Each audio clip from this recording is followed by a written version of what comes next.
हमने आगे वाले वीडियो में विभाज्यता का नियम को या भाज्यता का नियम को बात एक की एक है। 2, 3 और 5 की भाज्यता का नियम हमने पहले ही कल आगे वाले वीडियो में पढ़ा था। आज है 7 की भाज्यता का नियम और 11 की भाज्यता का नियम। मतलब संख्या देख के बताना है कि 7 का पूरा पूरा भाग किसमें जाएगा, 11 का भाग किसमें जाएगा। भाग देना नहीं है। इस नियम का इसलिए उपयोग होता है कि सीधे से अपन मालूम कर सके, टाइम वेस्ट नहीं हो। अभाज्य गुणनखंड पढ़ते हैं, अभाज्य गुणन से ही वर्गमूल सीखते हैं, वर्गमूल से ही घनमूल सीखते हैं, लसब भी सीखते हैं, मसब भी सीखते हैं, तो उसमें इसकी जरूरत पड़ती नहीं है। कक्षा 6, 7, 8, 9, 10, 11 और 12 सब में ये काम आने वाले हैं।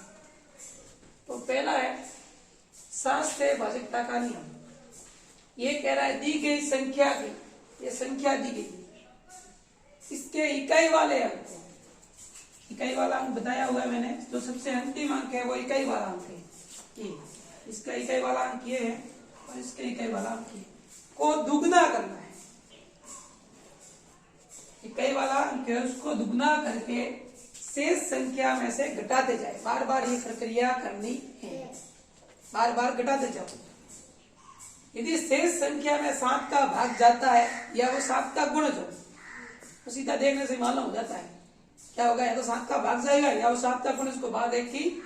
तो जो संख्या दी है उसमें 7 का पूरा पूरा भाग जाएगा। जैसे कि 1680, तो पीछे इकाई वाला अंक है, इसका दुगना, तो 7 का दुगना कितना हो गया 14। 1680 में से 14 घटाओ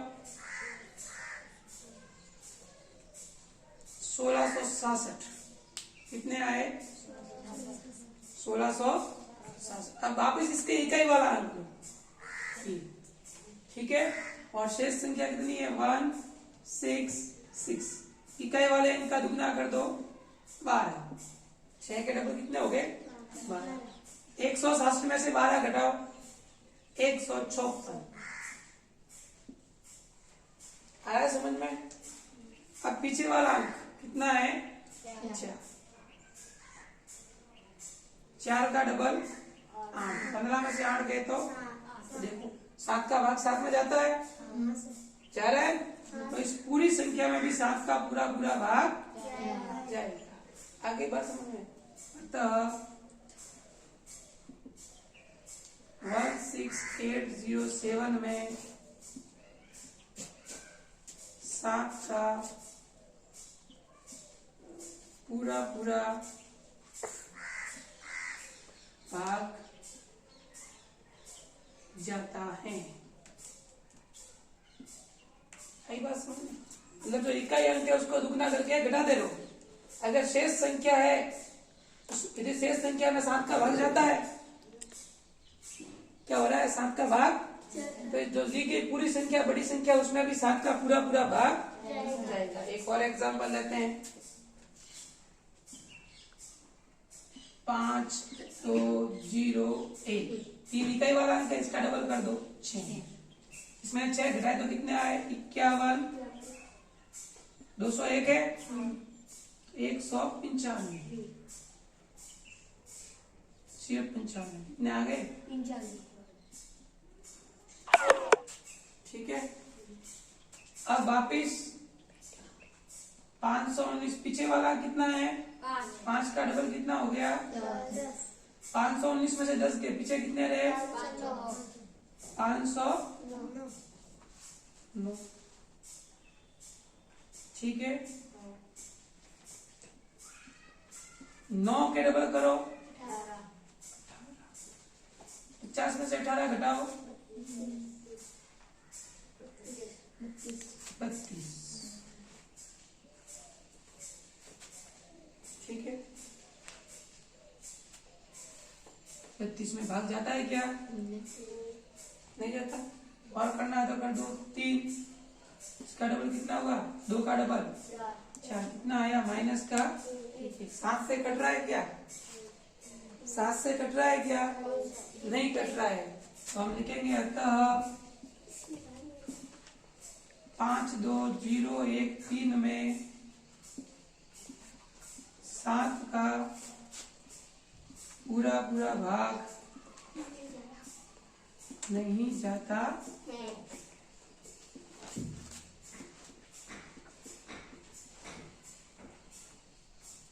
5201 है, 3 के डबल कितने हो गए 6, इसमें घटा दो 5201 में से 6 के तो कितना रहा 5195, फिर 5 का डबल कितना हुआ 10, 519 में से 10 के पीछे कितने रहे 509, 50 लिख दो, 9 का डबल कितना हुआ 18, 50 में 18 दिया तो कितना है 32, फिर 3 लिख दिए, 2 का डबल कितना हुआ 4, 3 में 4 दिया तो कितना आ गया माइनस का 1। शेष संख्या में 7 का भाग नहीं जाता है। यहाँ तक करोगे तो भी सही, इसको यहाँ तक नहीं करोगे तो भी चलेगा। यहाँ तक 32 भी आते हैं क्या 7 के बारे में नहीं आता, तो जितना आपको पढ़ा आ रहा है उतना आप सीधा ही देख सकते हैं। अगर शेष संख्या क्या हो, अगर शेष संख्या अपन ऐसा बार बार करते जाएंगे, अगर शेष संख्या रहती है उसमें 7 का भाग जाता तो दी गई संख्या में 7 का पूरा पूरा भाग जाएगा। अगर शेष संख्या 7 से नहीं कटे तो उसमें 7 का पूरा पूरा भाग नहीं जाएगा। नहीं जाता। आगे बात समझ में ठीक। अब है 11 से भाजकता का नियम। किसका है 11 से भाजकता का नियम। तो दी गई संख्या के सब स्थान और एक होते हैं विषम स्थान, इनका क्रम दे दो। क्या दे दो क्रम। जैसे इसका क्रम है 1 2 3 4 और 5, तो 2 4 तो हो गए सम स्थान, 1 3 5 क्या हो गए विषम स्थान। तो इन्होंने कहा है, समझो पहले, जो 1 नंबर है 3 नंबर है और 5 नंबर है, इनका योग करो 9 7 और 4। 1 नंबर 3 नंबर 5 ये विषम स्थान हो गए, ये क्या हो गए माइनस सम स्थान में कौन हो गए 5 और 4। तो सम स्थानों के अंकों और विषम स्थानों के अंकों का योग का अंतर, अंकों का योग का अंतर, योग का यहाँ क्या लिखा था इनका योग का अंतर। तो इनकी जोड़ करो 9 और 7 कितने हो गए 16, 16 और 4 कितने हो गए 20। इसका योग करो 5 और 4 9, 20 में से 9 गए तो कितने आ गए 11। कितने आ गए 11। तो इनका अंतर क्या है 0 या 11 का गुणज, 11 में 11 का भाग जाता है, तो इस पूरी संख्या में भी 11 का भाग पूरा पूरा जाएगा। ठीक है, बात आई समझ में। 9 5 7 4, 4 में 11 का पूरा पूरा भाग जाता है। भले आप भाग देकर देख सकते हैं। कई बात समझ में। वापिस क्रम दे दो, सम स्थान और विषम स्थान, सम संख्या और विषम संख्या सभी जानते हो, इनका भी क्रम दे दो 1 2 3 4 5 और 6। क्रम इधर से भी दे सकते हो इधर से भी दे सकते हो, इससे कोई फर्क पड़ने वाला नहीं है। इस बात का ध्यान रखें। 1 नंबर वाले 3 वाले और 1 पे क्या है 5, 3 नंबर पर क्या है 7, 5 नंबर पर क्या है उनका योग कर दो माइनस सम स्थान पर कितने हैं 7 और 0, 6 नंबर पर कितने हैं 5 7 12, 12 और 9 हो गए 21 माइनस ये कितने हो गए 21 में 10 गए तो कितने आ गए 11 में 11 का भाग जाता है, तो इस संख्या में भी 11 का पूरा पूरा भाग जाएगा। हम क्या लिखेंगे 5 7 7 0 9 3 में 11 का पूरा पूरा भाग जाता है। आ रही बात समझ में कि नहीं आ रही? वापिस क्रम दे दो, मैंने कहा इधर से क्रम दो इधर से, इससे कोई फर्क पड़ने वाला नहीं। एक तो सम स्थान पे क्रम और एक है विषम स्थान, उनके अंकों को जोड़ना है और फिर उसमें से घटा देना। सम स्थान लो या विषम स्थान लो, इससे पहले कोई फर्क पड़ने वाला नहीं। 1 2 3 4 5 6 ये तो क्रम है। ये पहले नंबर पर है, ये दूसरे नंबर पर है, ये तीसरे नंबर पर है, चौथे नंबर पर है, पांचवें नंबर पर है, ये छठे नंबर पर। तो विषम स्थान पे कौन कौन है वो देख लो, 1 3 और 5। अब इनकी सीध में उनको लिखना है। 1 की सीध में है 5, 3 की सीध में है 2, 5 की सीध में 9। ये तो हो गए विषम स्थानों के अंक। फिर सम स्थान के कौन सा है, 7। चौथे पर कितना है, 4। और छठे पर कितना है, 5। 5 और 2 7, 7 और 9 16।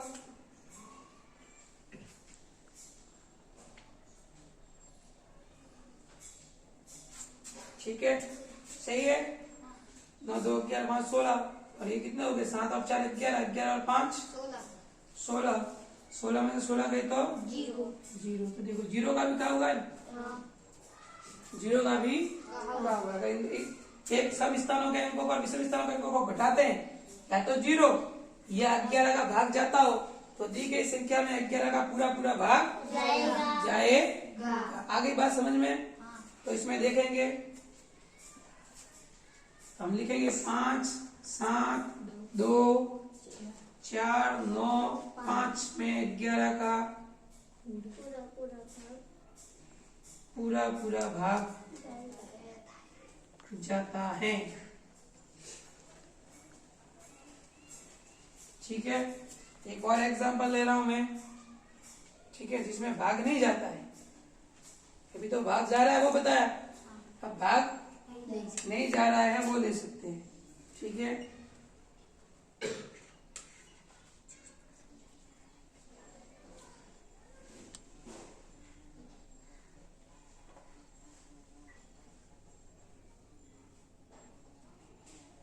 ठीक है, ये एक सवाल ले लिया। ठीक है, क्रम दे दो पहले, इधर से भी दे सकते हैं। मैंने कहा क्रम इधर से भी हम दे सकते हैं। 1 2 3 4 5 6 से ज्यादा भी हो सकता है। ऐसा नहीं कि 6 है तो 6 ही लेंगे। ठीक है, ये दे दिया 7। ठीक है,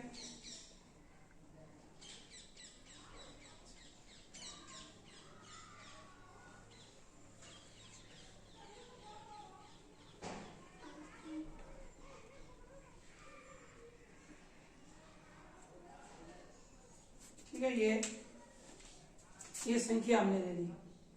क्रम 8 तक रख दिया। आपकी बात क्रम क्या रख दिया, 8।